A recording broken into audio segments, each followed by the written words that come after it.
Les 5 anciens joueurs d'équipe Canada Junior sont finalement acquittés d'agression sexuelle. Le verdict est tombé hier au palais de justice de London. La juge, d'ailleurs, a eu des mots très, très durs sur la plaignante dans ce dossier-là, qui n'a pas trouvé que la preuve était crédible ou encore fiable. Maître François-David Bernier, avocat et analyste judiciaire, va décortiquer le jugement avec nous. Bonjour, Maître Bernier. Bonjour Alexandre. Bon, alors pourquoi l'acquittement dans ce dossier-là? Premièrement, quel jugement? Des mots durs. Et je vais te dire, Alexandre, je ne sais pas si je subissais une agression. Je ne suis pas sûr que je prendrais le processus. Là. C'est très, très difficile. Je trouve que le système fonctionne quand même, mais on peut penser aux 2 joueurs d'éthique de Victoriaville qui a eu condamnation et d'une peine de 32 mois de prison.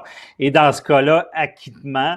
Donc, ça fonctionne, mais c'est très difficile. Là. Subir ce genre de procès-là, on ne se cachera pas que c'est difficile. Pourquoi l'acquittement? Ben, parce que c'est les critères. Hein? C'est toujours la base. Vaut mieux 10 criminels en liberté qu'un innocent emprisonné. Système canadien pénal, criminel, qui est très rigoureux. Donc, le fardeau de la preuve de la couronne, qui est du hors de tout doute raisonnable. Pour vulgariser ça, dans le doute, on acquitte. C'est à peu près ça. Parce que, et là, c'est ce qu'on voit dans le raisonnement du jugement. Déjà d'entrée de jeu, c'est rare qu'on sait dès le départ à peu près quelle sera la décision. Souvent, on entend, on lit, puis c'est à la fin qu'on sait, bon, si c'est non coupable ou coupable. Là, il y a une d'entrée tendance, de jeu, là. ouais, ben là, c'est d'entrée de jeu, on dit que la couronne n'est pas satisfaite de son fardeau. Oups.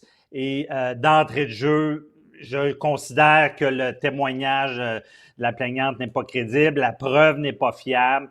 Donc, on savait où on s'en allait. Et ce qui est où moi, je vois que ça change rapidement pour la juge, c'est ces vidéos. Parce qu'habituellement, en matière d'agression sexuelle, on le dit, des versions contradictoires. Bon, un dit quelque chose, l'autre dit l'autre chose. Il y a un processus de la jurisprudence pour arriver à prendre la décision qui guide les juges. Mais habituellement, on ne voit pas exactement ce genre il y a une description. Si c'était devant jury, on ne saurait pas quels seraient les motifs exactement. Mais ici, les vidéos, qui est une preuve qui est circonstancielle, et c'est là que la juge n'a pas adhéré au témoignage de la plaignante, disant qu'elle prétendait être en état d'ébriété avancé. Et ça, on le sait, la jurisprudence a beaucoup évolué, là. Quelqu'un qui est en état d'ébriété ne peut pas consentir. C'est ça le principe. Quelqu'un qu'on voit en état d'ébriété ne peut pas consentir. Et là, la juge visionne des vidéos où est-ce qu'elle dit, ben, elle est sur des talons hauts, elle marche droite, elle ne semble pas tituber, parce qu'il y a des vidéos de surveillance, il y a des vidéos qu'elle a tournées, même il y a une anecdote disant qu'elle se rend compte qu'il manque un montant là, lorsqu'elle paye sa consommation. Donc la juge dit, bon, son témoignage n'était pas comme ça. Comme je le dis, les juges, là, c'est des détecteurs de mensonges sur 2 pattes. Là. Ils sont là à analyser la crédibilité tout le temps. Et avec ces vidéos-là, ce qu'on voit, c'est que ça ne collait pas. Et par contre, moi, quand on parle d'appel, si je voulais aller en appel dans ce dossier-là, je pense que ça serait là-dessus que je viserais. Parce que là, il y a des questions qui se posent. Est-ce que c'est des mythes et stéréotypes de dire que quelqu'un qui est en état d'ébriété avancée va nécessairement tituber, va nécessairement, on va voir qu'il est en état d'ébriété. Donc, s'il y a appel, je peux peut-être vous prédire qu'on va cibler ça, disant qu'il ne faut pas non plus tenir pour acquis que quelqu'un qui ne titube pas n'est pas en état d'ébriété avancée. Donc, il pourrait y avoir une poignée à ce moment-là. Bon, ils ont 30 jours hein, pour nous présenter leur décision. Est-ce qu'ils iront en appel ou non? Maintenant, en ce qui concerne la présomption d'innocence, quelle est la suite des choses pour les 5 joueurs qui étaient accusés? Est-ce que dans votre esprit, bon, ils ont été acquittés aux criminels, mais est-ce qu'il y a quand même certains questionnements évidents, mettons, sur leur comportement, sur leur valeur humaine? Est-ce que ces gars-là vont pouvoir éventuellement, parce que là, la Ligue nationale de hockey ferme la porte pour l'instant, mais là, il y a un bras de fer avec l'association des joueurs. Est-ce qu'éventuellement, ces gars-là vont pouvoir reprendre leur carrière?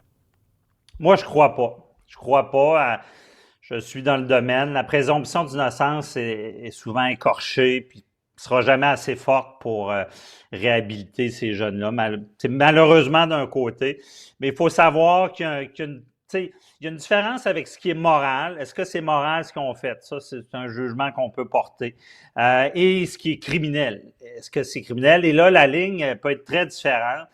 Le problème, autant pour les victimes, quand je dis, moi, je dénoncerais même pas, je n'irais pas à procès, c'est tout cet aspect-là de médiatisation, qu'un procès est public.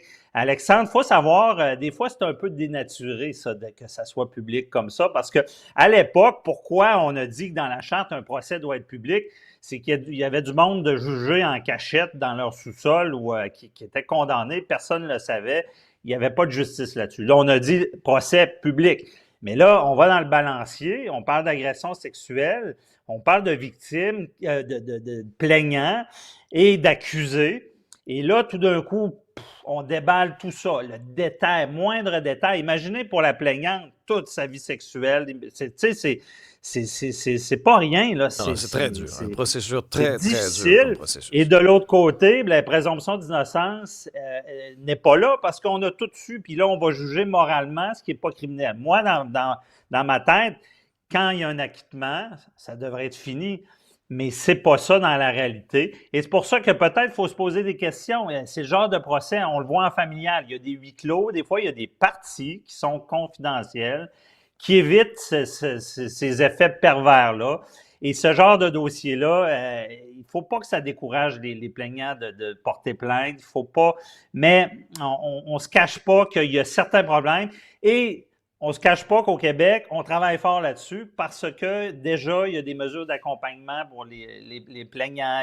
Tout ce qui vient avec là, peut aider quelqu'un à faire ce chemin-là qui est très difficile. Là. Maître Bernier, merci pour vos lumières là-dessus. Un plaisir, bonne journée. Au revoir.